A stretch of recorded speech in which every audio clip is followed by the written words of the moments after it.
It's as a whole for self-employed, now unemployed people, and how the Department of Labor and unemployment has completely dropped the ball.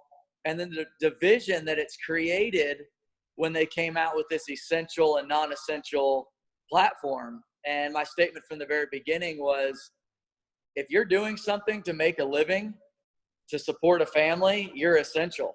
If you're power washing gum off the sidewalk, but that's how you pay your bills, that's how they collect their taxes every year from you, and that's how you put food on the table, you're just as essential as the liquor store, And I've never been in favor of the liquor stores getting closed down or certain businesses. One of my best friends owns a snow cone shack here in town.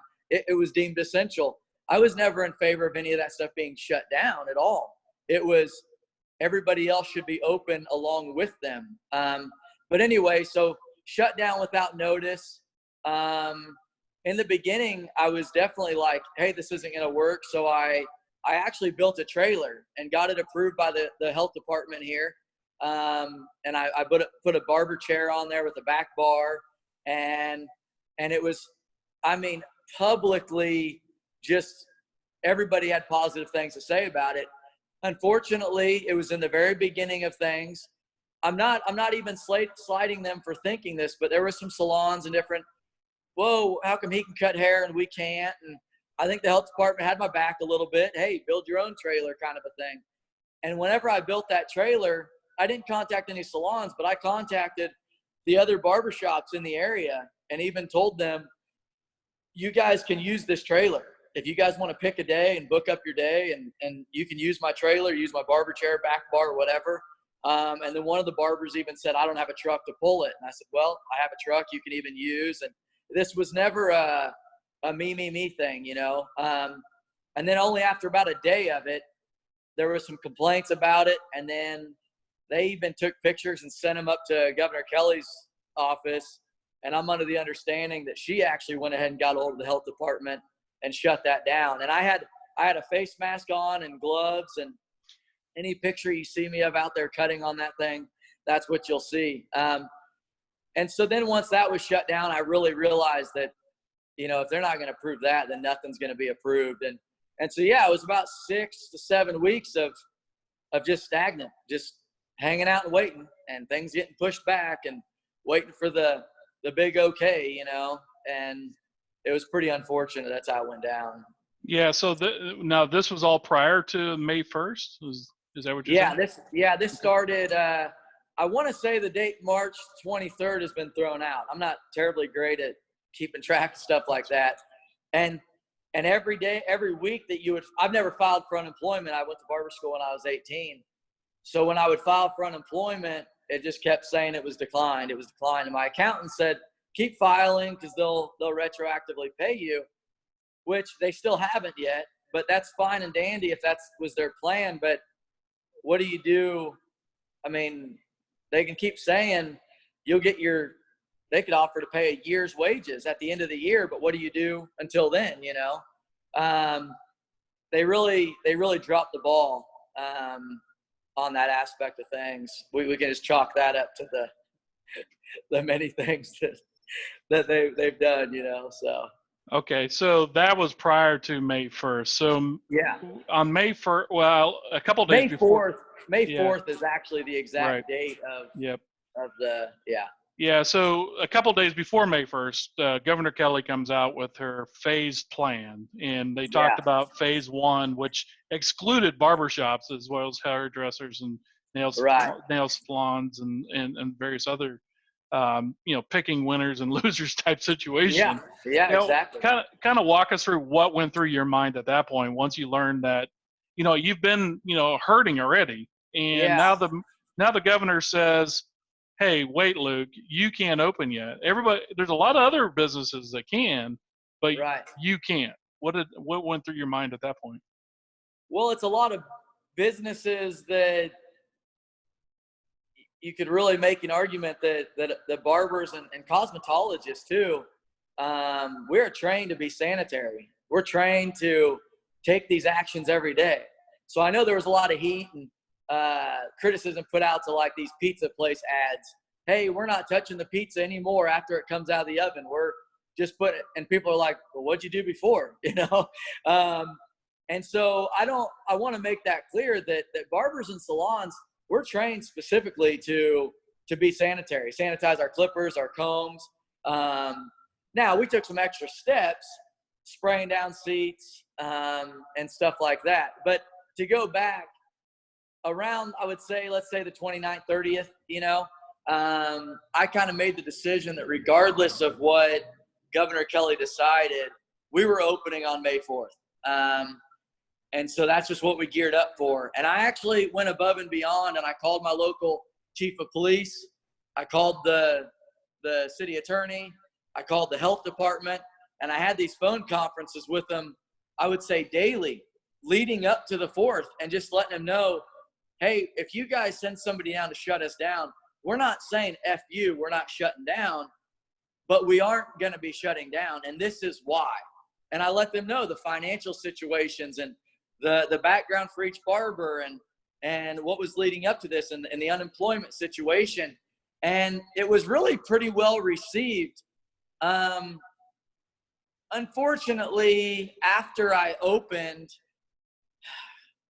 you know, it was a real gray area.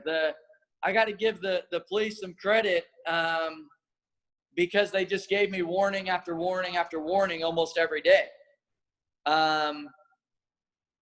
At the same time, on that Friday when they brought an arrest warrant down, every time they showed up for a warning, they actually were filing charges for those warnings for a $2,500 fine for each one of those warnings. And so now, in their defense, the county had taken it over at this point and kind of booted the city out of having any real authority on the deal. Now, I'm not bagging on the sheriff either. Our sheriff here is awesome. He's a really nice guy. And I think 99% of the time he does a very great, fair job at his job. And I could tell when he came down here to bring that arrest warrant down, he didn't want to be here. His body language, I won't go totally into that, but I know the guy, and I could tell he's a really great guy.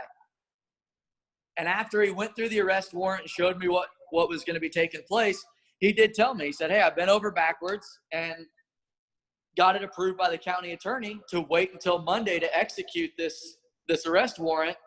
I just want you to know that we're being serious here. So please, over the weekend, consider shutting down on Monday. And I told him, I said, I appreciate you coming down. I appreciate you giving me this time to reconsider. But I also very respectfully, let me tell you, I'm not trying to act like I was anything I wasn't, but I wouldn't have wanted to do it any different. I was respectful, and I told him, I said, Jerry, you took an oath to uphold the Constitution and protect those that can't protect themselves. I said, I respect your position, and I definitely respect your demeanor, and I can see where you're really at of what you want to do here.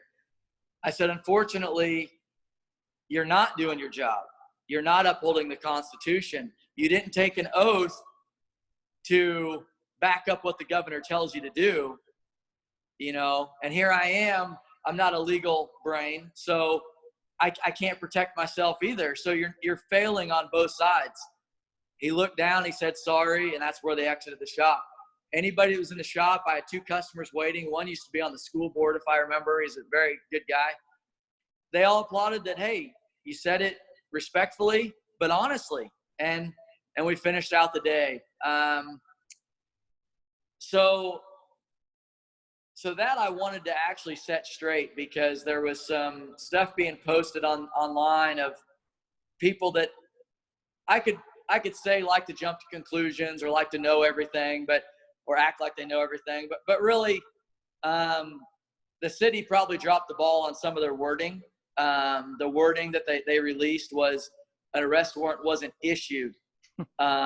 If they were, whether it was intentional or not, I think it would have been better for them to say an arrest warrant wasn't executed, which in my very first Facebook post that blew up, it said I was issued an arrest warrant. I believe that's what or an arrest warrant was brought by or something like that.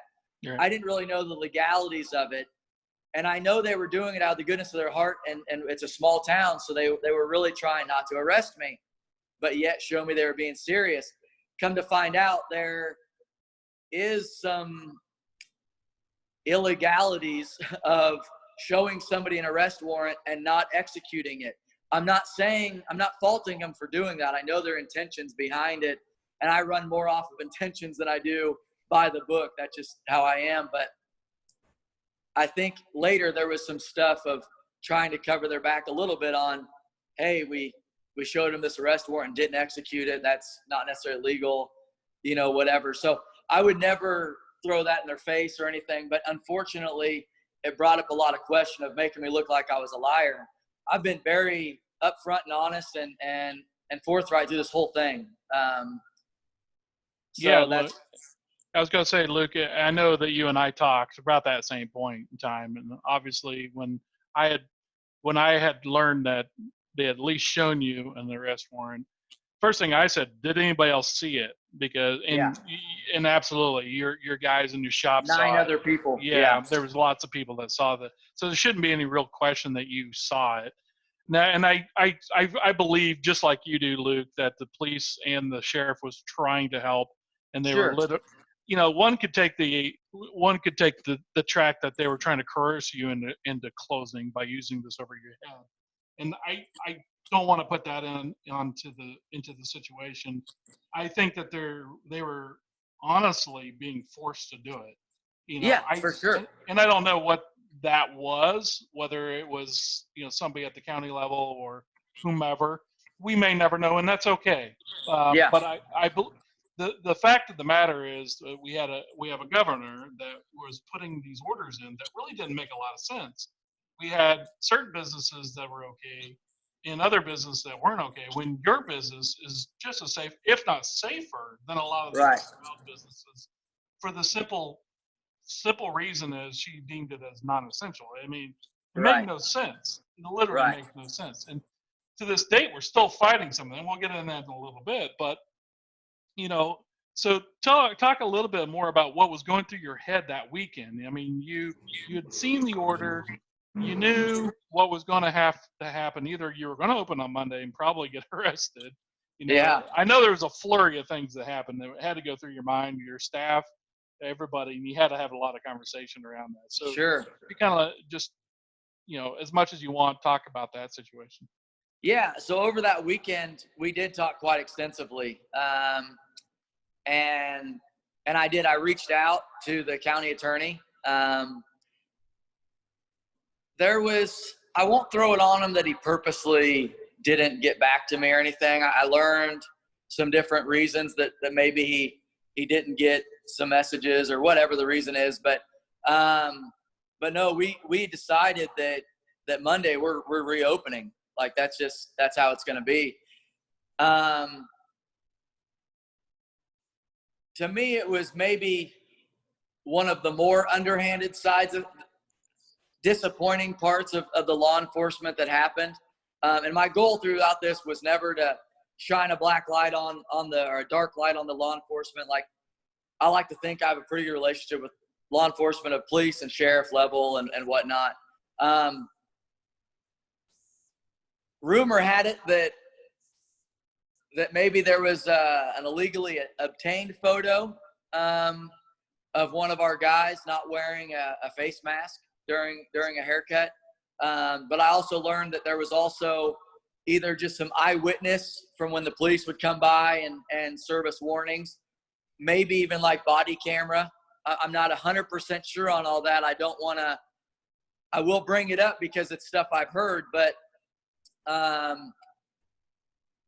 unfortunately we were never told, hey, you can open if you have your PPE on.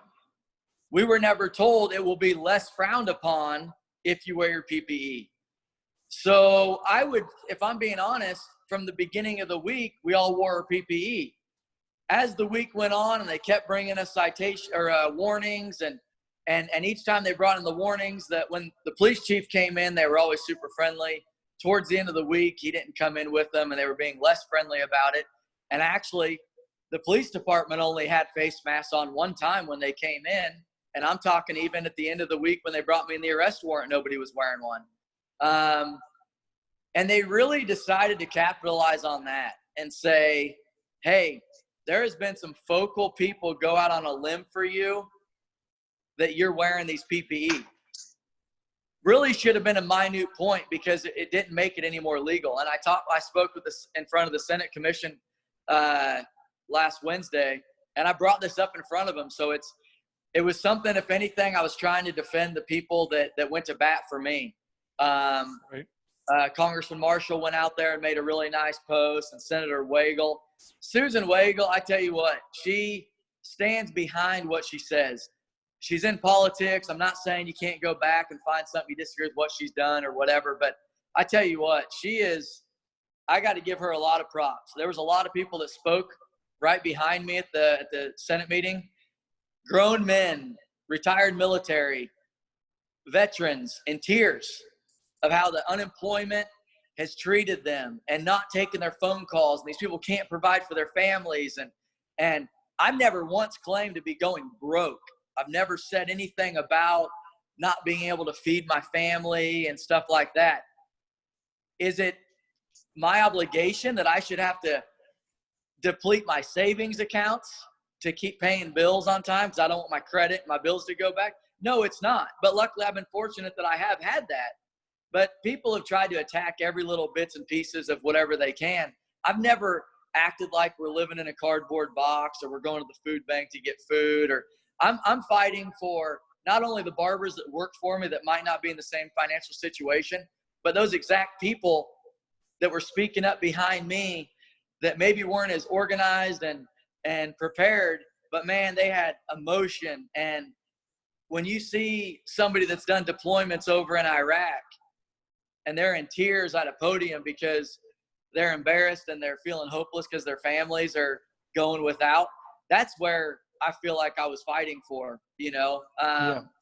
And so I want to make that kind of clear. But anyway, back to what we were saying, the PPE, it was definitely something we did. And even phase 1.5 that came out, if you look, PPE is recommended.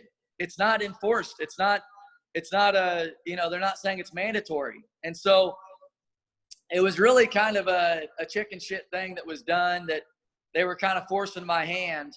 And so I decided to close up this last week to try to help not make these people, the news stations that did me right. I know they maybe didn't do everybody else right. I didn't want to put a black eye to them or force them to come back and do something because they went out on a limb for me. And unfortunately, that was something that they mentioned that, hey, he's 100% on PPE. I would say I was pretty damn good at PPE, but when you still have the authorities coming down at you and telling you you're going to get in trouble, eventually you kind of start feeling like, I've got customers telling me they don't think I need to wear it. We don't like to wear it when we're cutting. Why are we going above and beyond now when we're not even being treated, with due respect? And so, that was probably a shortcoming on our end of things. Right. So that answers Right. that. I can't remember if that answers your question or Yeah, not. no, Sorry. that's great. I just really like the fact that you're able to reflect upon, what was going on and how maybe you could have done things a little bit better and different. But, just your attitude, what you were facing as a business owner and the shop owner there, and your responsibilities, not only to you, but to the other folks that work there and your customers ultimately. Yeah. Well. So, Yeah. No one's forcing them to come in and get their hair cut. right. And guess what? Out of respect to the city prosecutor and everybody locally, I never once put on Facebook, I've got a barber that works for me that he may have put on there, hey, we got to get back to work.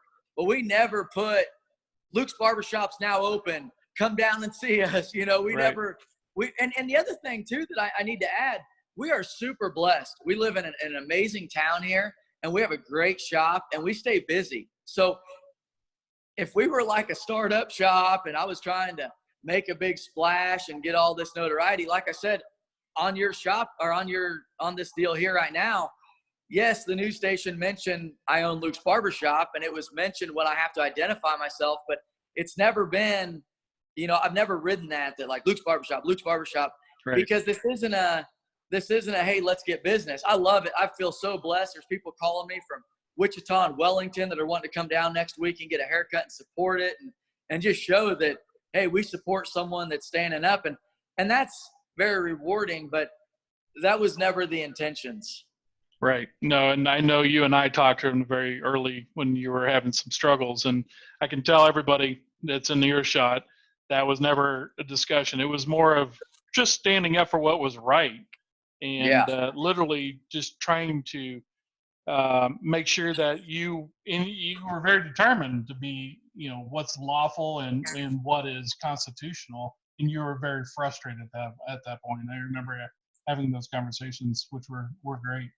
But you mentioned 1.5, and you also mentioned a Senate hearing, right? So talk about how you got invited to a Senate hearing, what that was all about, and when that occurred. Talk first about that, and then we'll go into 1.5.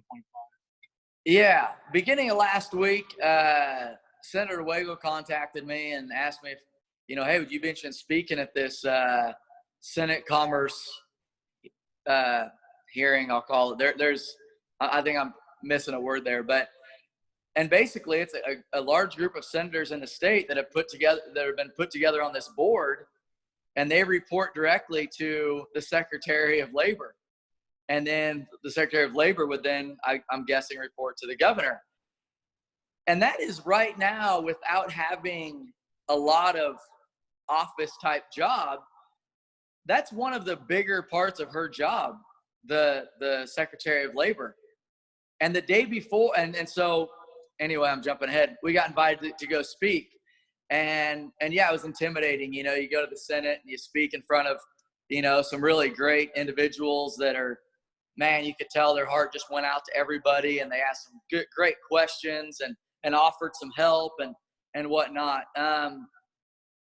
But the first thing I noticed that was really disappointing, the day before, the Secretary of Labor, Garcia, so make sure when it comes up to reelect her that, you think about this.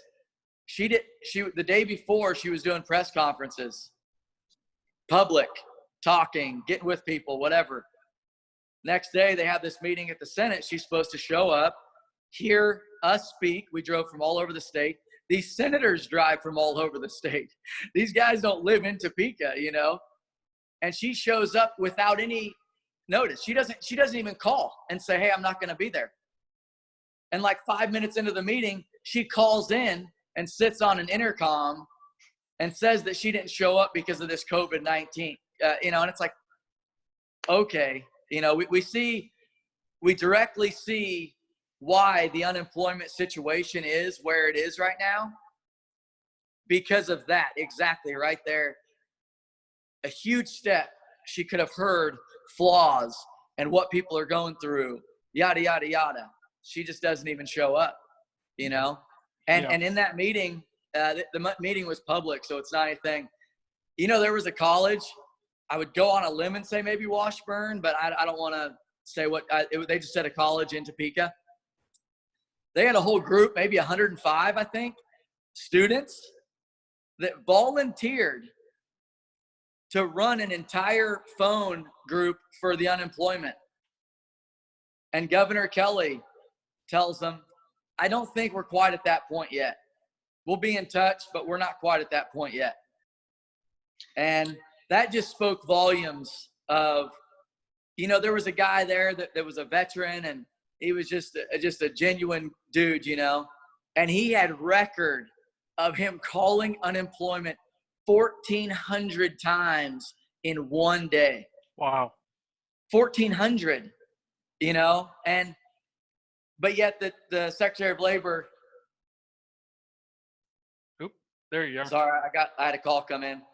Secretary of Labor can't show up to a meeting. The unemployment agency isn't to that point yet where we need backup people. We have every senator in there calling for people to work 24 hours a day, bringing in extra people. they spent $57 million over the last two terms of governors of updating this system. $57 million. And it's not up to date to where the governor can't, quote, issue the money out correctly. And it was an experience. I was very proud and honored to even be asked to speak in front of those people, and that my story or conviction was even enough for that. At the same time, it was maybe a little disappointing to see behind the Iron Curtain, and see what was really going on. Well, and I wanted to bring this point up because I encourage a lot of our citizens that are in our Facebook group, especially the ones that are activists in there, or at least they have never been activists before, and they're learning how to be activists. You took a big step in the fact that you went to Topeka, you got to speak at a committee hearing, essentially, is what you were, and they took testimony from you in your case and what was going on in your case. And I think it was an important thing to tell people that, when this whole, in your genesis, where you started in this whole process and what got you to Topeka, and then you were able to speak out and be able to have your voice being heard. So again, you've been in a group that we're a part of. That's what this thing is about, is really trying to get us as a group of citizens together to push Topeka to open up Kansas. And we've been doing it. And so you showed everybody what it's all about. We've had rallies and whatnot. I don't know if you've had a chance to participate in any of the rallies that we've done thus far, but that's what we're trying to do, is make our voices be heard. So I really do applaud that you were able to make that happen and get to Topeka. And part of what I spoke on up there, it was a vague part of it, but just to add to what you're saying, yes, that was Genesis for me. I'm green behind, I'm wet behind the ears when it comes to this. I'm a vocal person, but I always kind of envisioned myself, if I was to get in this situation, somebody else would be doing what I was doing, and I was going to back them up in it and cheer them on and support them and whatever I need to do. And unfortunately, I found myself in a spot where maybe I'm that person. And the guys that work here at the shop, and Shelly, it wasn't something we asked for by any means. But I also I had a lot of, good people reaching out to me, salons even, and there's not really there's not really a relationship between barbers and salons, I don't think there's any hard feelings, but there's not a real relationship there. So when they're reaching out and saying, hey man, thanks for what you're doing, thanks for being a voice for everybody, like that meant a ton. And then it really hurt for the salons that would reach out and say, you're selfish and you're, what are you doing? You think you're better than following the rules. And that's what I spoke on at the Senate. This country was built on people asking questions and saying, wait a second, is this what's right? And now when people do that, they're looked at and put out to be like they're breaking the rules. They're breaking the law by asking questions or by standing up and saying, hey, this isn't right. And I had a talk with my kids, and I'm just explaining this because it's valuable. I told them, I said, there's not very often in your life where authority, law enforcement, county attorneys, governors, any bit of authority over us, you're going to genuinely feel like you're doing the right thing and they're all telling you you're doing the wrong thing. And when that comes up, you have to be willing to stand up for it.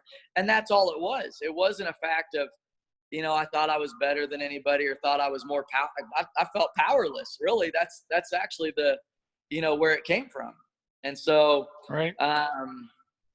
Yeah. No, that's perfect. I love your testimony there, Luke. That speaks volumes to what we're trying to get everybody to understand, that it takes people pushing politicians essentially to make change. You have to push them in a direction, and you're taking part of that because it directly affected you. there's a lot of people that's directly affected too, and you're speaking to them, and they might not have been able to do what you were able to do, and that's okay. It's never too late, and that's a big part of what our group is about, is trying to help folks reach out to their legislators and understand maybe a little bit of the process. You're learning some of how things work. You Right. didn't like some of it, right? Some of it was Yeah. pretty nasty, right? Yeah. Yep. When you pulled that cover back, it's not what you like to see about your state government. And I'll say this, we had huge compliments from, I'll just say, people at the Senate level, that perhaps this 1.5 may have not have happened if it wasn't for this huge backlash that came about from us being open. So that's not from us. That's really to anybody that stood up for us, that shared it, that supported it, that contacted the governor. I mean, we were literally the spark, and there was a huge fuel that fueled that. But it was a sense of reward when we were told, hey, if this didn't happen, you'd be right there with phase 2 getting pushed back into June. And I want to touch on two things. I wish I had some local government here on this thing with us, because that was their big argument this whole time. Hey, Luke, I really think phase 2 is getting opened up on the 18th. And I was always respectful, but I said, no, it's not. It's not getting opened up. She said phase 1 starts May 4th. Phase 2 does not start before May 18th. It doesn't say on 18th or the 19th, or that just leaves it wide open to be pushed back. And I kept telling them over and over, and that was their argument, was, Luke, just be patient, wait till the 18th, and da-da-da-da. And so I did. I told them when I shut down last week, I said, the 18th, I'm reopening. All the charges, all the fines, the warrant, everything's been dropped, and we're starting fresh. They agreed they were going to handle things completely differently too. So it was a learning experience for both of us. So this really is not a knock. I wish they would have stepped up like some of the law enforcement around the U.S. I do wish that, but this isn't an opportunity to knock them, because, 99% of the time they're right. We need to respect them and da-da-da-da. But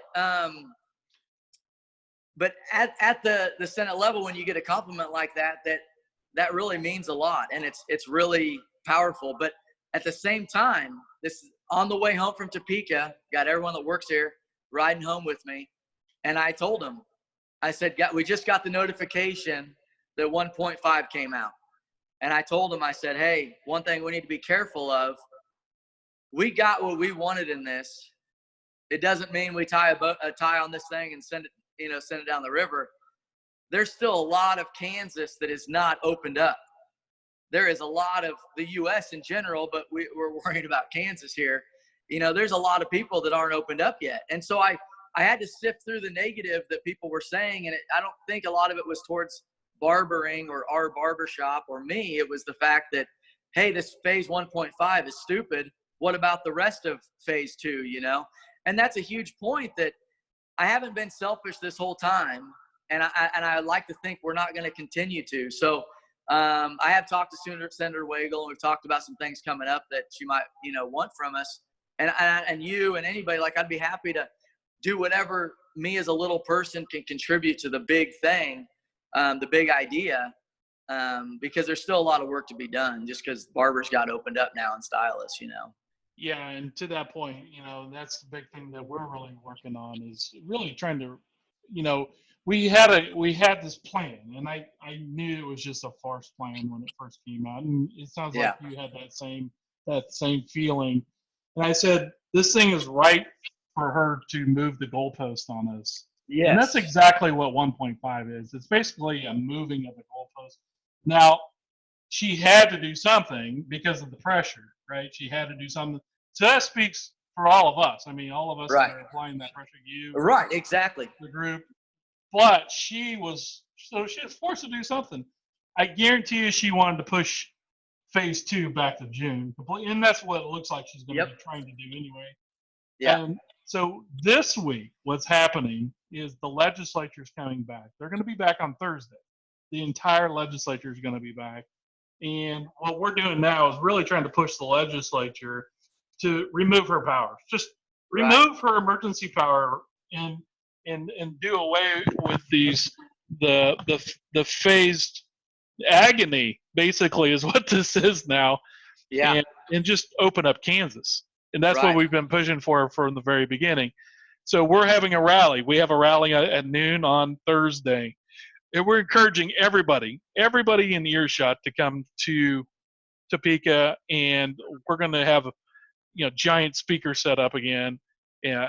We had one last time, but we're going to be shouting essentially, and to get our message across, and make sure that the legislature takes care of this issue. They're only there one day, and they only got one shot. So Right. we got to make sure that they have enough votes to override Governor Kelly, because Yeah. whatever they do, it's very likely that Governor Kelly is going to veto it. So they've got to have enough votes in the legislature to override her veto. So that's To going to be me, key. I can't stress this enough. And I don't care. This needs to not be a Democrat and Republican thing. And I can't stress that enough. I do imagine a majority of the people that are going to be behind this would possibly be a little more red than blue, but we need everybody to come together. And this is actually maybe for the people that are more leaning Democrat than Republican, if that's the case. I'm telling you, the attitude in this commerce meeting that I was at was these professionals that deal with the governor and its group all the time as a profession. They were flabbergasted. They literally asked Susan Wagle, when did you know she wasn't going to be here?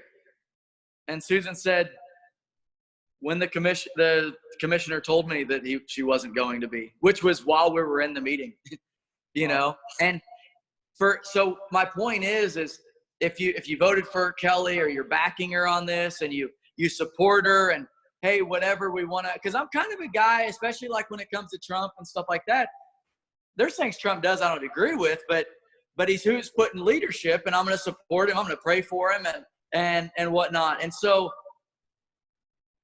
I'm telling you, it was a direct reflection of the actual concern and work being done.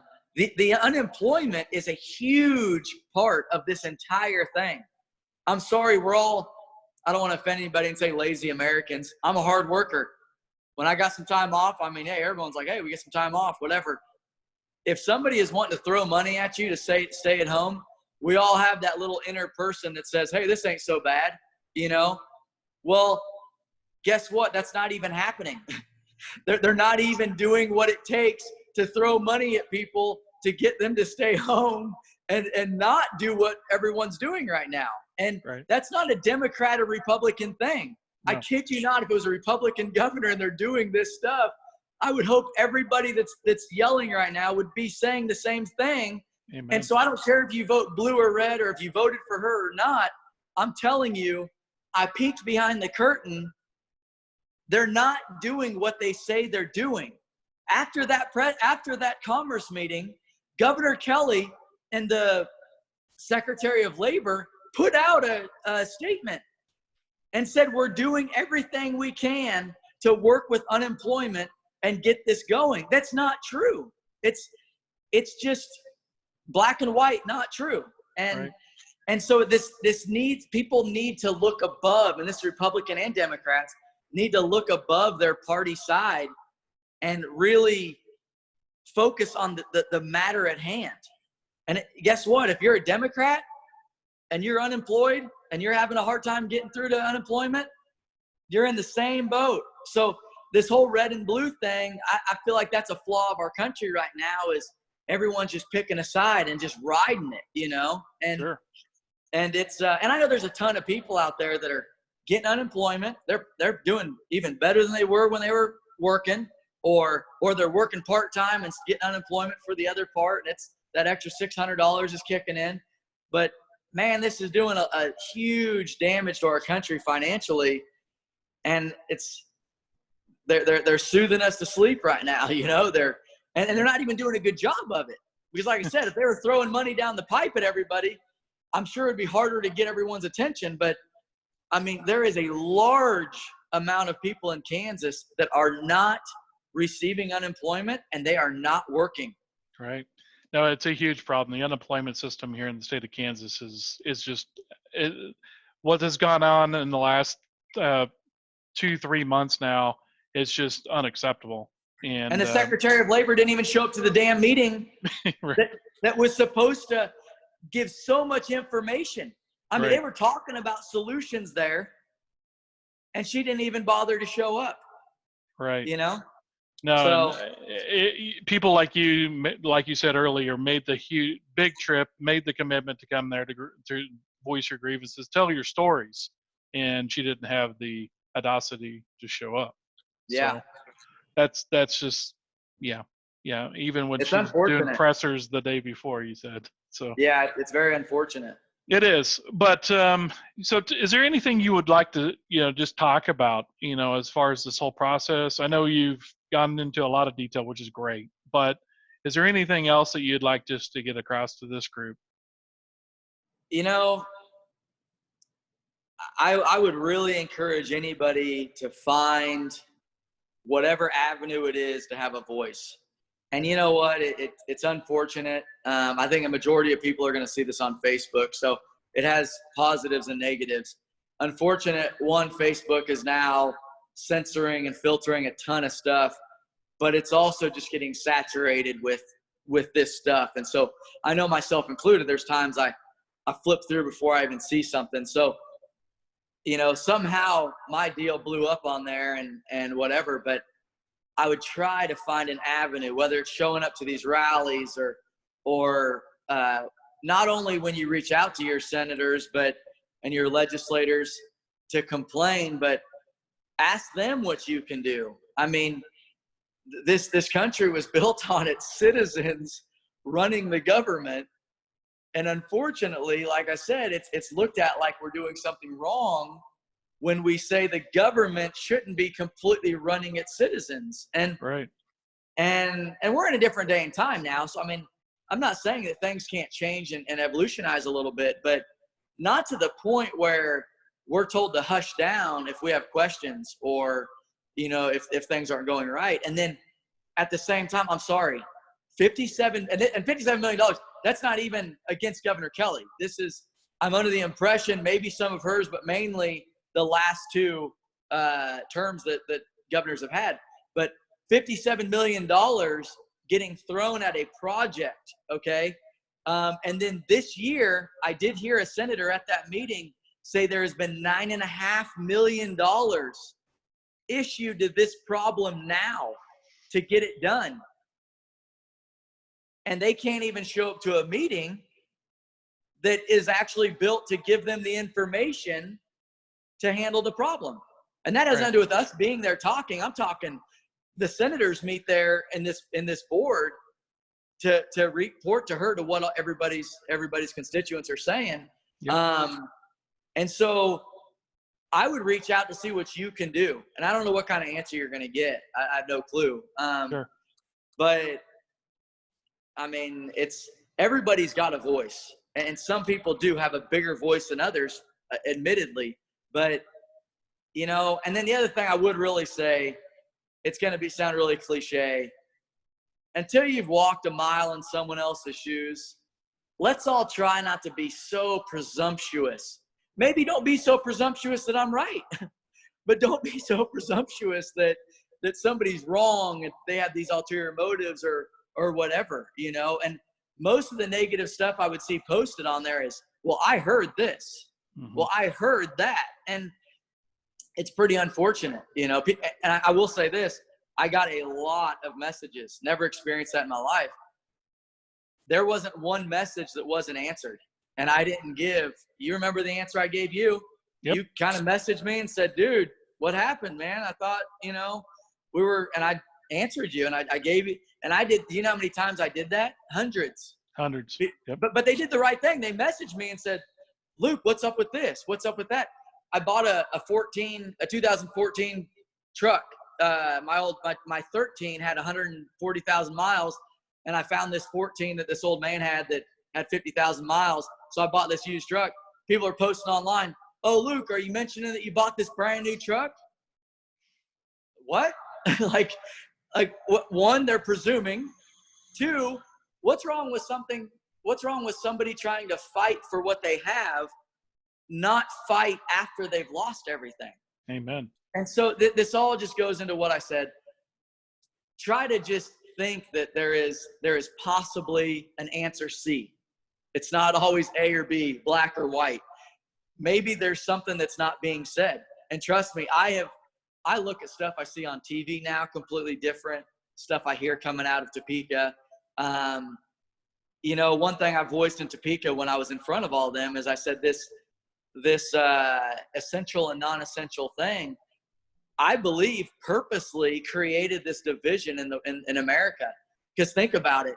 If you're working and you're collecting a paycheck and you're doing your thing, well, sure, you're not going to see it naturally from the guy like me that isn't working, isn't collecting a paycheck, isn't getting unemployment, but yet people are telling me to sit at home. And I never talked to one person out of the thousands that have positive or negatively reached out, that have been negative about what we were doing, that are in the same shoes. Right. They're either collecting unemployment or they're working full time. I heard a nurse, she put a post on Facebook, and it hit the nail on the head. She said, "Thank you, Costco, for letting us go to the front of the line when you see us wearing our nurse uniform. Thank you, Starbucks, for giving us free coffee when we show up to Starbucks.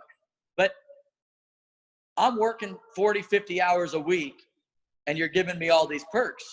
Why not look for the people that aren't getting these and do something for them?"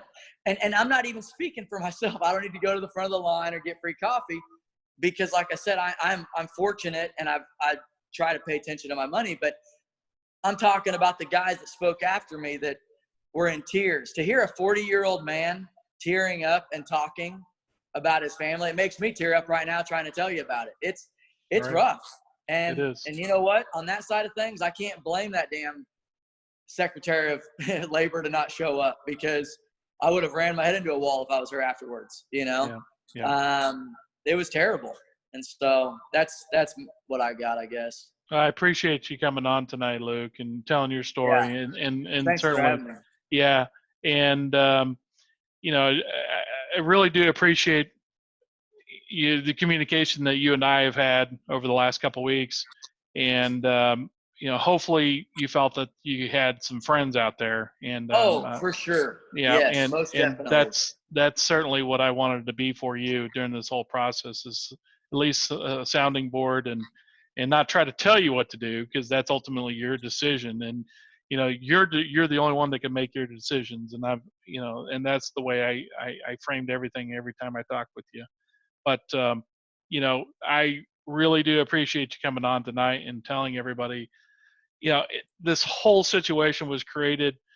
And we always forget about how we got to here, right? And this is a very important part of it, is really kind of have the genesis. And now here we sit at this made up 1.5 level, that who knows if we, ever going to get to the 2.0 or the 2.2 or the 1.75 or whatever it is she's going to come up with next. So I wanted to kind of give some perspective tonight, and that's pretty much all I've got tonight. And I want to add one thing. Yeah, go ahead. Real quick. It's kind of probably backtracking a little bit. We hired a media person, because I honestly, if you look back, say a month ago, maybe like 3 months ago, before this coronavirus thing hit, or Chinese virus, I like to call it. But I wasn't a real big social media person. I got Facebook at like 30 years old, and so I had a media person come in, and they combed through all the posts, like, bless their heart, but it took days of combing through all of the comments that were made from my original post that had, over 1,000 comments, and like maybe close to 1,000 shares. So you can imagine how many people that reached out to. Combed through all the comments and clicked on profiles, and just, very minute, with a fine-tooth comb did this. They came back to me And they said, Luke, we're at about, on a high number, 10 to 15, but maybe 8 to 10 legit people that have a problem with me opening my doors and trying to stand up for myself. The rest of them are fake accounts. Like, how cowardice, how does anybody that is opposing what we're doing stand behind people that want to go create an account? They have one profile picture. It was posted yesterday, but then they want to get on and say the most hurtful things they can. And how do you stand on the same side as that? Like, you know, I seen a very valid post the other day. It said, China doesn't want Trump as president. Russia doesn't want Trump as president. North Korea doesn't want Trump as president. Why do you want to side with them? And this isn't a Trump thing, but I don't care if they were wanting somebody else. But why would you want? That should be a pretty good guideline. I know Trump's vulgar, and when you watch him speak, you kind of want to smack him, you know, and just tell him to chill out. And when they're applauding, he looks up in the air, you know. Like, I get all that. Like if he wasn't doing great things for our country, like, I see where the hatred comes from. But, you know, so back to the Facebook thing, that was more for people out there that are maybe thinking about not standing up because they've seen some of the real wrath that I've taken. You know, it's sometimes I have to remind myself it's not as bad as it seems. Yep. 90% of those that you click on, they're people that, you know, they're not even real profiles, or they're like these emails you get, work at home, make some money. Oh, if you go post 1,000 negative comments on this subject matter, I mean, then you get $200, you know? Right. And so I want to encourage people to not, you know, and maybe I'm just thin-skinned because some of that stuff really sunk in. I was like, dang, you know, but it was really interesting at the number of legit people that really believed that I was doing the wrong thing, and I can respect that belief. Yep. But don't let that discourage you either, because I know I have. So, but yeah, thanks for having me on and taking your time to let me ramble on. So. No, you're great. I appreciate your perspective on things, and you know, you're new into activism now, so expect wanted to get your take on things. I spent a lot of time teaching people how to be active, so it was really just kind of fun to watch.